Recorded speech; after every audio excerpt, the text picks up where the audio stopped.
Good morning, student. This is Naushad Alam from Kendriya Vidyalaya, Balia. So today we will discuss the next topic of class 10th, that is the public facilities, सार्वजनिक सुविधाएं, जो कि आप economics के first chapter का एक सब topic है। आपने जो पिछला अध्ययन किया था उसमें आपने देखा था कि तालिका 1.3 और तालिका 1.4 जो टेबल 1.3 और 1.4 दिया है, इसमें 3 स्टेट्स को कंपेयर किया गया है, पंजाब, केरल और बिहार। यह हमने देखा कि पंजाब का जो पर कैपिटा इनकम है वो सबसे बेहतर है, लेकिन जब हम टेबल 1.4 में आते हैं तो यहाँ पाते हैं कि IMR, लिटरेसी रेट और नेट अटेंडेंस रेट, इन तीनों में जो है केरला सबसे बेहतर कर रहा है। तो जब हम इन आंकड़ों को देखते हैं तो ये बात स्पष्ट रूप से समझ में आता है कि जेब में जो आपके पैसे होते हैं वह सब वस्तुएं और सेवाएं खरीद सकें ये ज़रूरी नहीं है। एक अच्छा जीवन जीने के लिए, आप एक बेहतर जीवन जीने के लिए आपके पास केवल पैसा हो या बस पैसे के बेस पे आप जी सकते हैं, ये संभव नहीं है।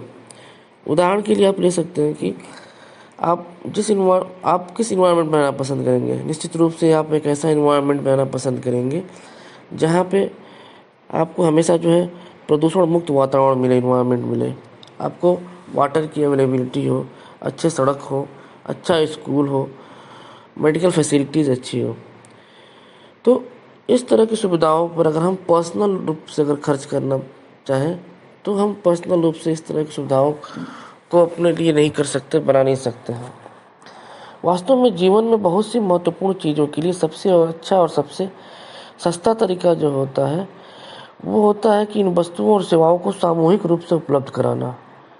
कहने का मतलब है कि एक पूरी कम्युनिटी, एक सोसाइटी के लिए जो है इन व्यवस्थाओं को जो है किया जाए।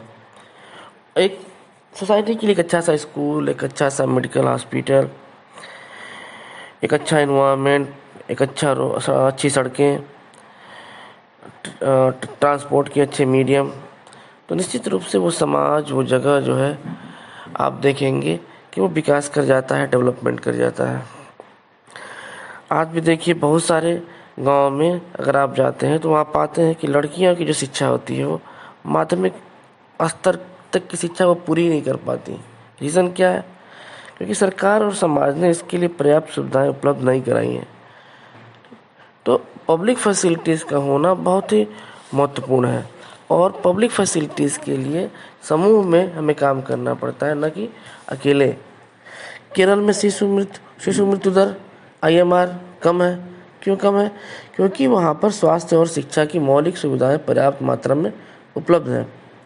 इसी तरह से देखिए आप कि जो आपका सार्वजनिक PDS सिस्टम है, कई सारे राज्यों में बहुत अच्छे ढंग से काम कर रहा है, और कई सारे ऐसे राज्य हैं जहाँ पे राशन की दुकानें ठीक से नहीं चलती तो लोगों को समस्याओं हो जाती हैं। तो ऐसे राज्यों में लोगों के स्वास्थ्य और पोषण स्तर निश्चित रूप से बेहतर होने की संभावना है जहाँ पे ये सुविधाएं सही से नहीं पहुँच पा रही हैं। तो हम कह सकते हैं कि पब्लिक फैसिलिटीज़ का एक बहुत बड़ा रोल है एक अच्छा जीवन जीने में, एक अच्छा लाइफ जीने में। अगला जो टॉपिक है आपका BMI, बॉडी मास इंडेक्स, शरीर द्रव्यमान सूचकांक। यह एक ऐसा तरीका है जिससे हम ये निकालते हैं कि क्या कोई वयस्क जो है अल्प पोषित है, या उसको अच्छा खाना मिल रहा है, या कहीं वो कुपोषण, क्या ओवर वेट तो नहीं हो गया है। अब इसको निकालने के लिए हम क्या करते हैं कि सबसे पहले हम किसी व्यक्ति का भार जो है लेते हैं, और वो भार जो होता है केजी में, किलोग्राम में होना चाहिए, और फिर उसकी लंबाई हम लेते हैं मीटर में। इसके बाद BMI निकालने के लिए हम भार को लंबाई के वर्ग से भाग देते हैं।